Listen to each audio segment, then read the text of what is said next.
Guys, Roxanne here from Tiny Home Living. Well, it is a gorgeous spring day and I am inside with the wood stove going.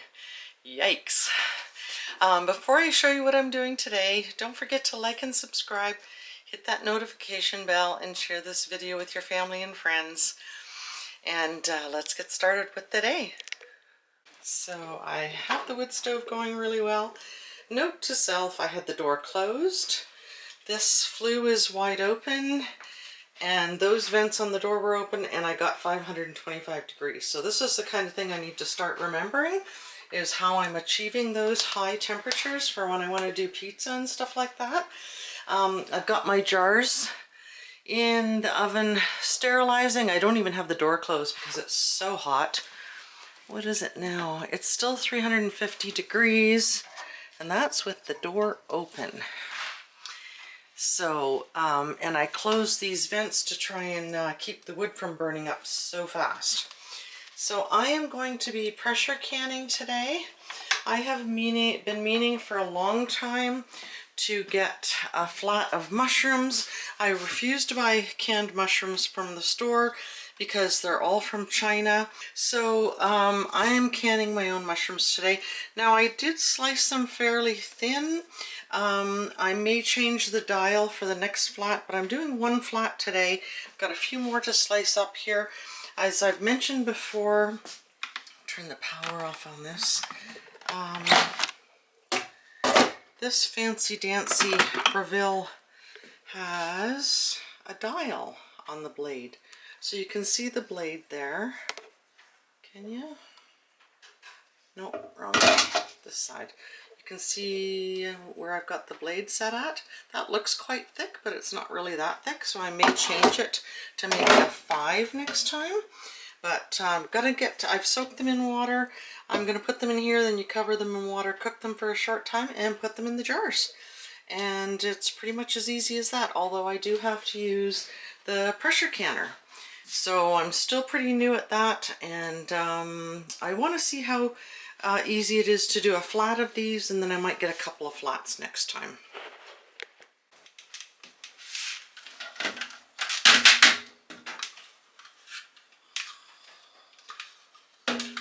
I didn't think these would slice that good after being soaked in water, but they're not too bad. There's quite a few broken bits, but that's okay.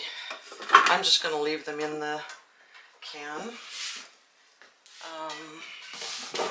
or put them in the jars with everything else. I'm not going to sort out all those little broken pieces.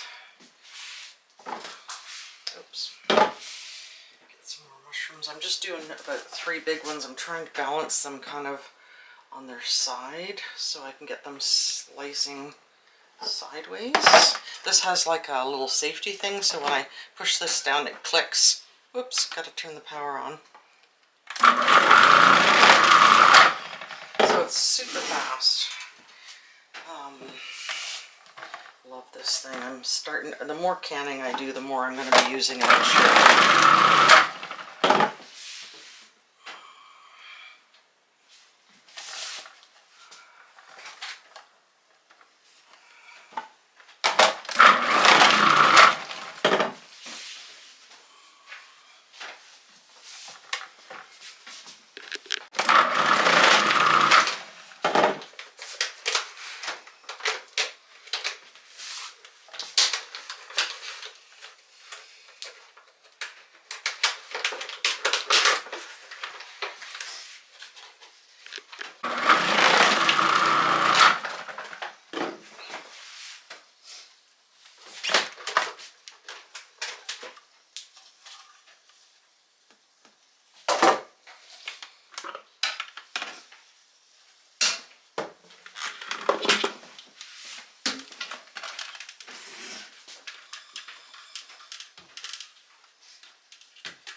So this is the biggest stainless steel pot I have.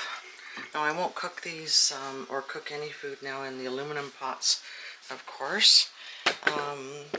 So I just have to cover these with water, bring to boil, and cook for 5 minutes. So I've got them covered in water. It doesn't seem like they're covered, but they're kind of floating. So I will get this boiling and cook for 5 minutes. That'll take a little while, so I'm going to put it on the wood stove since it's going really good right now, and get these ready to put in the jars. It'll be interesting to see how long it takes this big pot to boil. Still getting used to the stove, still learning.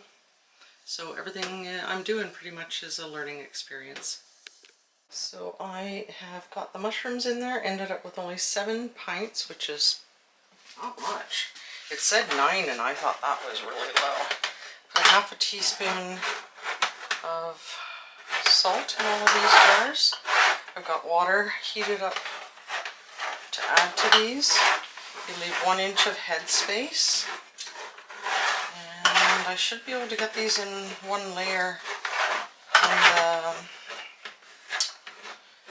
pressure canner. So I have loaded more wood in the stove. The sweat is just pouring down my face. So when this heats up, I will put the little weight on it, and I need 10 pounds of pressure, but for 45 minutes, but I have to check for our altitude. That did not take long. I've already got the weight on it, and it's already up to about 6 pounds. So I'm just going to quickly check and see if 10 is enough for our altitude.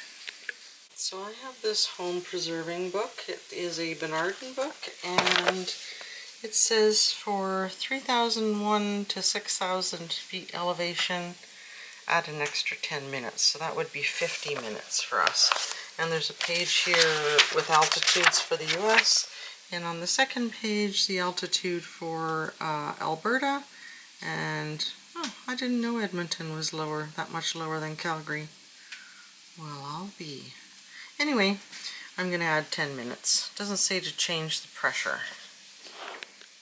Gosh, I was looking at that book, turned around, and it was already at 12. Holy moly, in about a couple of minutes.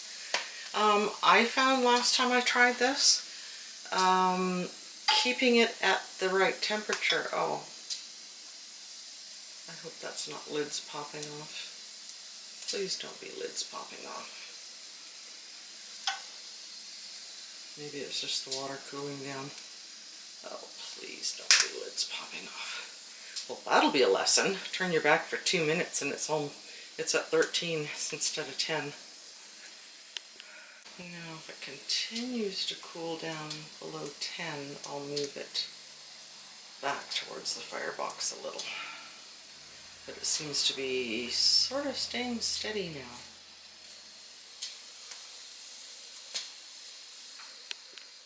Did I mention the lovely baskets I found for my lovely kitchen cart? I didn't want to put something heavy under there, so this is perfect. The only 2 that I could find that were exactly the same size. They're just right for the bottom shelf, and I'm putting my aprons and tea towels in them. And that almost frees up another huge drawer for other stuff. This is great. I moved it back and forth a little bit, and now it seems to be holding steady at 10. So I've got the timer on, and hopefully I'll open it and there are no popped lids. Okay, that has been going long enough, so I'm just going to take the canner off the stove. Normally you would turn the burner off, but clearly I can't do that. I will close the door so it stops heating the room up now. And then when that little thing pops down on the top, then I'll know it's depressurized and I can take them out. And once again, fingers crossed that there aren't any popped lids. So the pressure is now at 0, and that little thing has gone back down, so that means there's no pressure. So we can take the lid off and see what happened.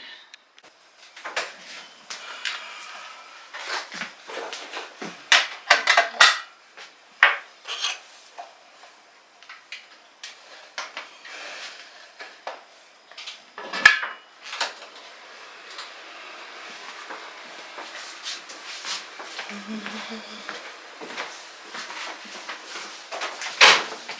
was scared because I thought I heard some lids popping. But the lids are all on and they are just boiling, so smells like mushrooms. Pretty happy. I think I'm gonna just let them cool a bit before I take them out and put them on here. I'm not sure about the change in temperature, although it is still very hot in here. The wood stove is still burning. It's burning down, but it's still very warm in here. So I think I'll wait just a little bit. Well, those are done, and I'm very happy. They're still very hot, as you can see, and I think I did better than the recipe. I looked back at the recipe again, and it said that out of 13.5 pounds of mushrooms, you get 9 pint jars. I got 7 out of 5 pounds of mushrooms, and they're pretty packed in there. So I'm really happy with this. I've been meaning to do this forever and a day, and I really want to get a whole bunch more done now. That case was just the right size for that stainless steel pot of mine.